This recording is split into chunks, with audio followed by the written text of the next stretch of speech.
नमस्ते everyone, welcome to CUT super gets by top rankers का YouTube channel. मैं Pankaj sir आप सभी का हार्दिक स्वागत करता हूं और आज का सेशन हमेशा की तरह खास है क्योंकि आज के सेशन में हम बात करने वाले हैं उन सभी स्टूडेंट्स के बारे में जो बीटेक तो करना चाहते हैं बट वो जेई जैसा बहुत बड़ा या डिफिकल्ट एग्जामिनेशन नहीं देना चाहते हैं। अब आप ये सोचेंगे कि सर अगर हम जेई नहीं देंगे तो हम ऐसा कौन सा एग्जाम देकर बीटेक कर सकते हैं। ठीक है, तो आपके सवाल का जवाब इस स्क्रीन पे आपको दिखाई दे रहा होगा। आपको बीटेक करना है 2025 में और अगर आप करना चाहते हैं तो आपको देना पड़ेगा सीयूटी एग्जामिनेशन और वो आप कहां से कर सकते हैं? दिल्ली यूनिवर्सिटी से। अब आप सोचेंगे दिल्ली यूनिवर्सिटी से हम बीटेक भी कर सकते हैं, इसके बारे में हमें अभी तक पता क्यों नहीं था? तो 2011 में गवर्नमेंट ऑफ इंडिया द्वारा फंडेड एक सेंटर की स्थापना की गई थी दिल्ली यूनिवर्सिटी में जिसका नाम है CIC, क्लस्टर इनोवेशन सेंटर।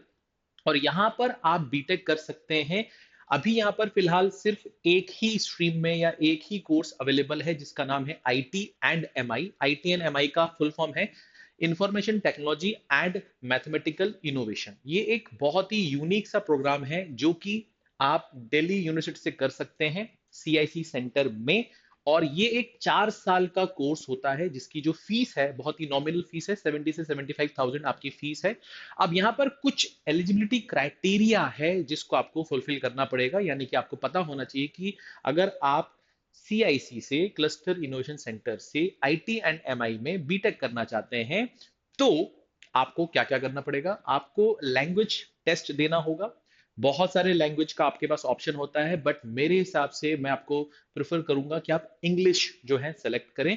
साथ ही साथ आपका डोमेन स्पेसिफिक सब्जेक्ट जो है वो मैथमेटिक्स होना चाहिए। अब वो कोर मैथमेटिक्स भी हो सकता है और अप्लाइड मैथमेटिक्स भी हो सकता है। और साथ ही साथ आपको एक जनरल टेस्ट भी देना पड़ेगा। अब जनरल टेस्ट के अंदर आपका क्वांटिटेटिव एप्टीट्यूड आता है जिसके अंदर percentage, profit loss, SICA, ratio, ages, partnership जैसे चैप्टर्स होते हैं। साथ ही साथ आपका लॉजिकल रीजनिंग होता है जिसमें direction, coding, decoding, blood relation है ना, पजल्स है ना, सिटिंग अरेंजमेंट, बहुत सारे आपके टॉपिक्स होते हैं। साथ ही साथ यहाँ पर आपसे जीके, जनरल नॉलेज हो गया, जनरल अवेयरनेस हो गया या करंट अफेयर हो गया, इनके सवाल भी पूछे जाते हैं जनरल टेस्ट के अंदर। ठीक है, अभी तक इसका जो मैक्सिमम स्कोर होता था वो 650 होता था बट इस साल थोड़ा बहुत चेंजेस होने की वजह से ये स्कोर 750 हो गया है। और पिछले 2 साल का जो कट ऑफ है वो आपके सामने है। 2022 में 604.5 था और 2023 में ये 595.2 था, जो कि काफी बड़ा, काफी ज्यादा स्कोर है। इसका मतलब है कि पेपर बहुत डिफिकल्ट नहीं आता है, बहुत सारे बच्चे अपियर होते हैं तो कट ऑफ हाई जाएगा। क्यों?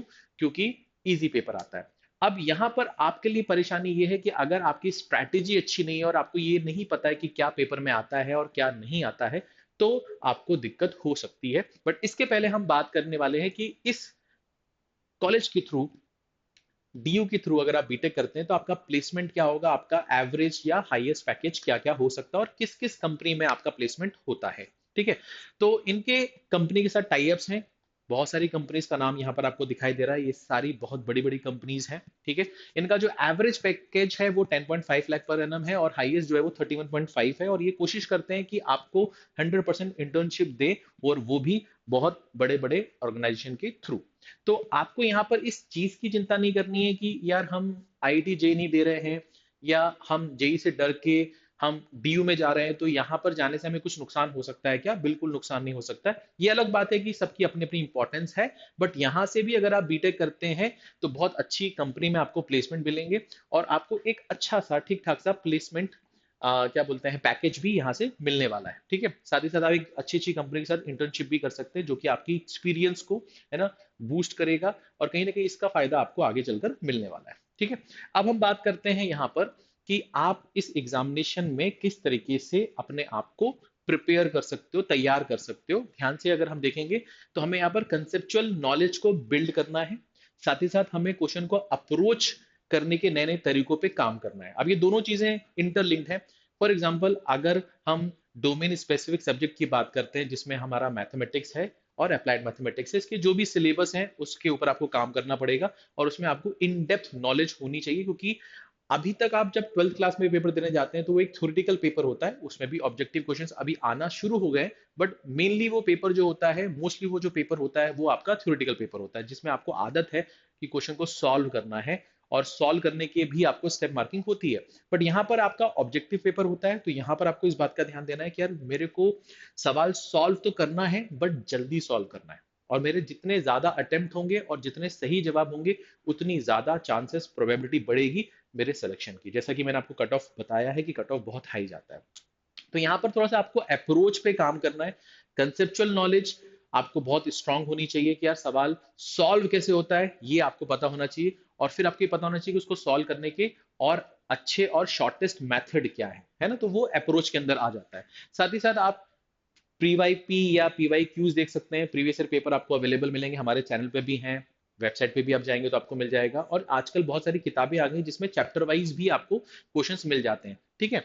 साथ ही साथ आपको अपनी स्पीड और एक्यूरेसी पे फोकस करना है। इसके लिए आपको ऑनलाइन टेस्ट देना होगा, ऑनलाइन टेस्ट आपको परचेज करना होगा। आप हमारा भी परचेज कर सकते हैं और किसी और कोचिंग इंस्टीट्यूट का भी आप परचेज कर सकते हैं, बट आपको परचेज करना पड़ेगा क्योंकि रियल एग्जामिनेशन का फील लेने के लिए आप जब तक ऑनलाइन टेस्ट नहीं देंगे तब तक आपको समझ में नहीं आएगा कि आप किस माइंडसेट से अपने डी डे के दिन परफॉर्म करने वाले हैं। तो आपको मल्टीपल टाइम मॉक टेस्ट देना पड़ेगा और उस मॉक टेस्ट का एनालिसिस भी करना पड़ेगा और जानना पड़ेगा कि आपके वीकर एरियाज कौन से हैं, आपका स्ट्रॉन्गेस्ट एरिया कौन सा है, कहां पर आपको इंप्रूवमेंट करना है। ये सारी चीजें आप जब मॉक देंगे तब आपको पता चलने वाला है। तो टाइम बाउंड आपको अपनी टेस्टिंग करनी है। साथ ही साथ यहाँ पर आपका जो प्रोसेस है वो ये है कि पहले आपको पढ़ना है, फिर आपको टेस्ट देना है, फिर टेस्ट का एनालिसिस करना है। एनालिसिस के थ्रू आपको पता चलेगा आपने कहाँ गलती करी है, उनको जाके फिर से रिविजिट करना है, रिवाइज करना है, और फिर आपको ये प्रोसेस रिपीट करते जाना है जब तक आप अपने आप को इस काबिल नहीं समझते कि यार अब मैं तैयार हूं। हालांकि ये कभी नहीं होगा, आपको हमेशा पेपर के एक दिन पहले तक लगेगा कि यार मैं तैयार नहीं हूं, मैं तैयार नहीं हूं, बट हाँ आपका जो लेवल है वो ग्रेजुअली इंक्रीज होता रहेगा अगर आप इन प्रोसेस पे काम करने वाले हैं तो।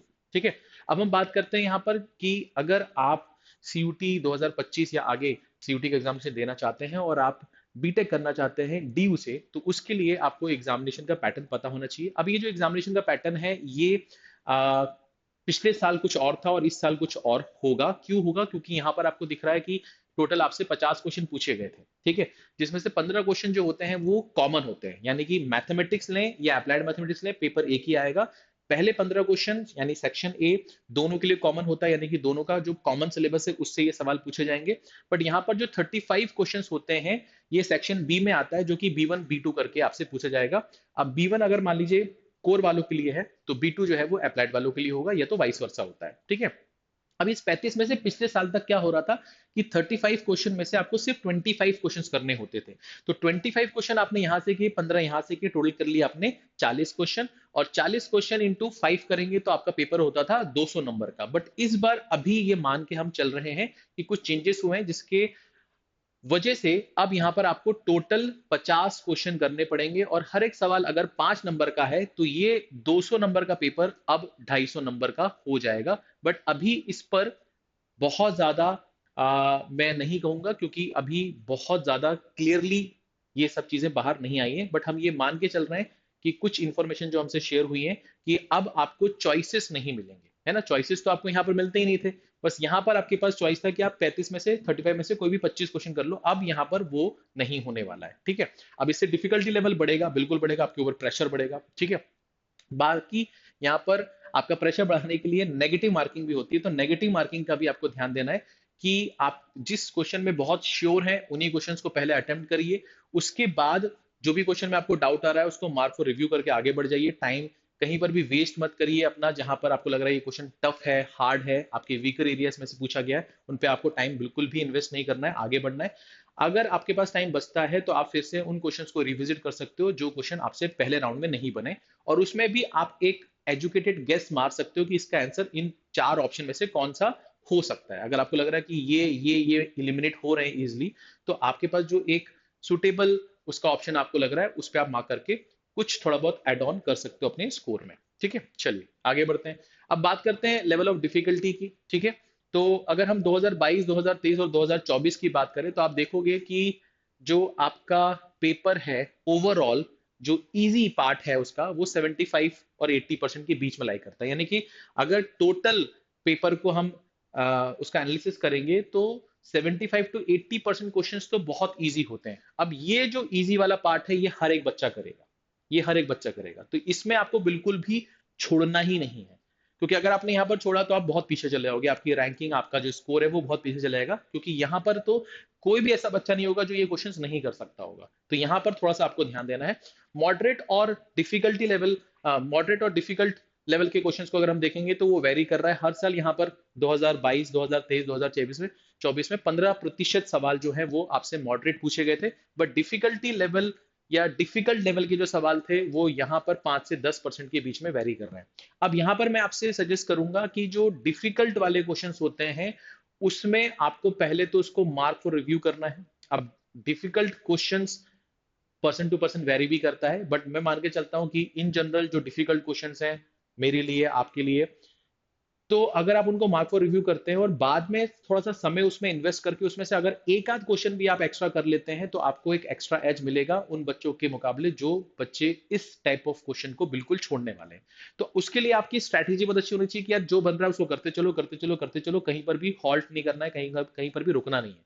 अगर आप कहीं पर भी जितना टाइम आपको देना चाहिए उससे ज्यादा टाइम दे रहे हैं तो आपको दिक्कत होगी, आपका स्कोर बहुत नीचे चला जाएगा। ठीक है, तो कोशिश करिए कि जितने भी इजी क्वेश्चंस हैं, जितने भी डुएबल क्वेश्चंस हैं, जितने भी ऐसे क्वेश्चंस हैं जो कि आपके स्ट्रॉन्गर एरिया से पूछे गए उनको पहले राउंड में कर लो, और फिर टाइम इन्वेस्ट करो थोड़े से मॉडरेट और डिफिकल्ट लेवल के क्वेश्चन पे, और उसमें भी आप जितना ज्यादा अटेम्प्ट कर पाओगे उतना आपको एक्स्ट्रा मिलेगा दूसरे बच्चों के मुकाबले। ठीक है, अब अगर हम बात करते हैं यहाँ पर कि किस टाइप ऑफ क्वेश्चंस को यहाँ पर पूछा जा रहा है 2022, 2023, 2024 में, तो कुछ कैटेगरी है। फॉर्मूला बेस्ड क्वेश्चंस पूछे जाते हैं, concept based, application based, statement और असर्शन रीजन बेस्ड क्वेश्चन पूछे जाते हैं, मैच द फॉलोइंग, बहुत ही इजी क्वेश्चंस होते हैं ये, और केस स्टडी बेस्ड क्वेश्चन आपसे पूछे जाते हैं।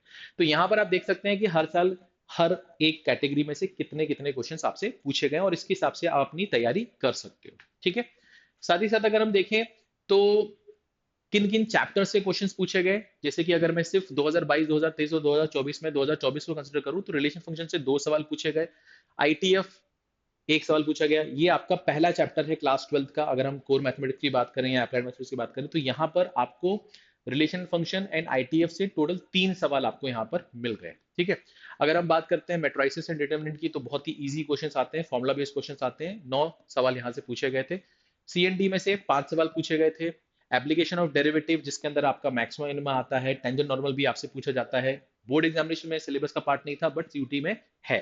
ठीक है, इंक्रीजिंग डिक्रीजिंग फंक्शन है, rate of change of quantity है। तो ये 6 सवाल यहाँ से आपसे पूछे गए थे। इंटीग्रल्स में से 4 सवाल यहाँ पर आपसे पूछे गए थे। ठीक है, अगर हम बात करते हैं एप्लीकेशन ऑफ इंटीग्रल, जो एरिया अंडर द कर्व के सवाल आते हैं वहां से भी आपको 3 सवाल पूछे गए, यानी कि जो इंटीग्रेशन पहले मैंने आपको दिखाया 4 सवाल, उसमें इनडेफिनिट और डेफिनिट के सवाल थे, और एप्लीकेशन ऑफ इंटीग्रल से 3 सवाल, तो टोटल 7 सवाल आपसे इस चैप्टर से पूछे गए। तो अगर आप बड़े बड़े जहां से जो चंक्स हैं, मतलब जहां से ज्यादा नंबर ऑफ क्वेश्चंस पूछे जा रहे हैं, अगर आप उनको पहले तैयार कर लोगे, उनको ज्यादा से ज्यादा रिवाइज कर लोगे तो आपको अच्छा खासा, है ना, फायदा मिलने वाला है। डिफरेंशियल इक्वेशन से 3 सवाल पूछे गए थे, आमतौर पे ऑर्डर और डिग्री वाले सवाल ही यहाँ पर पूछे जाते हैं। वेक्टर एंड 3D में से 7 सवाल, एलपीपी से 4 सवाल और प्रोबेबिलिटी से 6 सवाल। प्रोबेबिलिटी वो चैप्टर है जो बहुत सारे बच्चे अपने बोर्ड एग्जामिनेशन में भी छोड़ देते हैं, और सीयूटी में आपको देख रहे हैं आप 6 सवाल आपसे पूछे गए हैं। ठीक है, 5 से 6 सवाल हर साल पिछले 3 सालों में पूछे जा रहे हैं। तो अगर आप इसको बोर्ड एग्जामिनेशन के दौरान नहीं पढ़ेंगे तो सीयूटी में आपको नुकसान हो सकता है। ठीक है, चलिए आगे बढ़ते हैं। अब यहाँ पर हम बात करते हैं कि पिछले 2 सालों में 2023 2024 को अगर हम कंपेयर करते हैं तो किस टॉपिक में से या किस चैप्टर का जो डिफिकल्टी लेवल है वो बढ़ा है या सेम रहा है ना, या डाउनग्रेड हुआ है, वो सारी चीज हम यहाँ पर देखने वाले हैं। तो topics whose level has been increase, तो यहाँ पर किन ऐसे ऐसे टॉपिक्स या चैप्टर का लेवल इंक्रीज हुआ है, उसमें से एप्लीकेशन ऑफ डेरिवेटिव है जिसमें मैंने आपको बताया rate of change of quantities हो गया, मैक्सिमा मिनिमा हो गया, टेंजेंट नॉर्मल हो गया, इनका जो डिफिकल्टी लेवल है वो थोड़ा सा बढ़ा था। Integration, vector and 3D, in chapters का, इन टॉपिक से जो सवाल पूछे गए थे उनका लेवल इंक्रीज हुआ था। ऐसा कोई भी चैप्टर नहीं था जिसका लेवल पिछले साल डिक्रीज हुआ हो। तो आप ये मान के चलिए कि ऐसा जरूरी नहीं कि इस फॉर्मेट को इस साल भी अप्लाई किया जाएगा, बट ये मान के चल सकते हो कि यार किसी भी एग्जामिनेशन में अगर उन्होंने ये सोच लिया कि हमें डिफिकल्टी लेवल या तो मेंटेन रखना है या तो बढ़ाना है, इसको कम नहीं करना है ना, कम नहीं करना है, तो ये आपके लिए थोड़ा सा प्रॉब्लमेटिक हो सकता है। क्यों? क्योंकि अगर हम ये सोचें कि इस चैप्टर में से तो आसान क्वेश्चन आएंगे, देखो एक होता है डायरेक्ट क्वेश्चन आना, मगर वो डायरेक्ट क्वेश्चन भी किसी किसी के लिए percent two percent very very करता है कि इसके लिए इजी और इसके लिए कठिन है। फॉर एग्जाम्पल डिटर्मिनेंट के बहुत सारे ऐसे सवाल है जो फॉर्मुला बेस्ड क्वेश्चन है, एडजॉइंट ऑफ ए। अब आपको नहीं मालूम है कि डिटर्मिनेंट ऑफ ए पे पावर n-2 इसका आंसर होगा या n-2 का स्क्वायर होगा, ये किसी को नहीं मालूम है, तो फिर ये सवाल आपसे नहीं बनेगा, जबकि डायरेक्ट सवाल है ये, है ना, डायरेक्ट सवाल है। ठीक है, चलिए। अब यहाँ पर जिनका डिफिकल्टी लेवल सेम रहा उसमें काफी चैप्टर है, जैसे कि मैट्रिसेस एंड डिटरमिनेंट है, प्रोबेबिलिटी है, वेक्टर्स है, एलपीपी है, रिलेशन फंक्शन है, सीएनडी है और डिफरेंशियल इक्वेशन है। तो इनका लेवल जो है ये डिक्रीज नहीं हुआ। अब यहाँ पर as a educator, as a team, TR top rankers super grades आपको कैसे हेल्प कर सकता है ये मैं आपको बताने वाला हूं। हमारे यूट्यूब चैनल पे आपको मैथ्स की पूरी प्लेलिस्ट आपको मिल जाएगी, जिसे आप देख पा रहे होंगे, मैट्रिसेस एंड डिटरमिनेंट है, ठीक है। और उसके अलावा आपको और भी सारे चैप्टर की प्लेलिस्ट यहाँ पर आपको मिल जाएगी। मैंने सिर्फ एक चैप्टर की प्लेलिस्ट यहाँ पर दिखाई है, आपको बहुत सारे चैप्टर की अलग अलग प्लेलिस्ट आपको मिल जाएगी और आप यहाँ पर जाके उस चैप्टर को इन डेप्थ बहुत अच्छे से पढ़ सकते हो अपने हिसाब से। ठीक है, अब हम बात करते हैं सर यहाँ पर जो जनरल टेस्ट है, तो उसमें जनरल टेस्ट में जो लैंग्वेज टेस्ट होगा उसमें और जनरल टेस्ट में हम कैसे आपको हेल्प कर पा रहे हैं, तो आप देख पा रहे होंगे कि रीजनिंग में या क्यूटी में, जिसको हम क्वांटिटेटिव एप्टीट्यूड बोलते हैं, और उसके बाद अगर हम लैंग्वेज की बात करें तो इन तीनों की प्लेलिस्ट आपको हमारे चैनल पे मिल जाएगी। और यहाँ पर बहुत सारा कंटेंट फ्री ऑफ कॉस्ट हमारे चैनल पे पड़ा हुआ है और हमने बहुत ही अच्छे से उसे आपके लिए तैयार किया है। अगर आप उसे पढ़ोगे और उसकी अगर शेड्यूलिंग करके एक हफ्ते में कितना अचीव करना है, एक महीने में कितना अचीव करना है, तो आप बहुत अच्छा स्कोर कर पाओगे, बहुत अच्छे से आपकी लर्निंग वहां से हो सकती है। बट ये सब कुछ आपके ऊपर है कि आप उसको कैसे यूज करने वाले हो। ठीक है, तो आज के सेशन में सिर्फ इतना ही। मैं उम्मीद करता हूं कि आप में से अगर कोई भी बच्चा अगर आज बीटेक करना चाहता है और वो जेई नहीं देना चाहता है, तो उसको जवाब मिल चुका है कि आप कर सकते हैं, और वो भी आप किसी लोकल कॉलेज से नहीं कर रहे हैं, लोकल यूनिवर्सिटी से नहीं कर रहे हैं, आप एक नेशनल लेवल का यूनिवर्सिटी से आप ये कोर्स करने वाले हैं। और इसका वेटेज है ना, इसका इंपॉर्टेंस है आपकी लाइफ में आगे चलकर। ठीक है, तो मिलते हैं नेक्स्ट सेशन में, अपना ख्याल रखिए। मेरा नाम है पंकज, मैं मिलूंगा अगले वीडियो में कुछ और इंपॉर्टेंट इन्फॉर्मेशन के साथ में। अगर वीडियो अच्छा लगा हो तो वीडियो को लाइक शेयर और चैनल को सब्सक्राइब जरूर कीजिएगा। Thank you.